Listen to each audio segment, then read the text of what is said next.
Hey guys, I want to walk you through how to make your first Flipgrid. So if you go to the unit and the task that you're making a Flipgrid for, this is something that you would see. So this is just the welcome for the Marketing Principles course.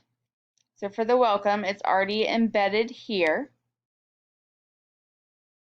And you can just scroll down and you can click record a response and you can add your response here.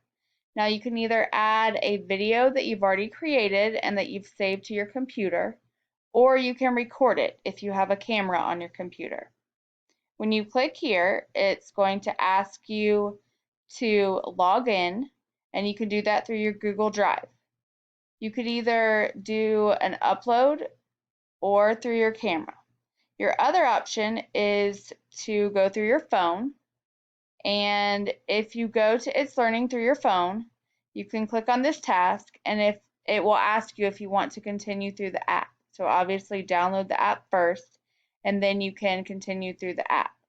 Or you can go straight to the app, and you can input this code right here. Okay, so I hope this helped, guys. Please reach out if you have any questions at all.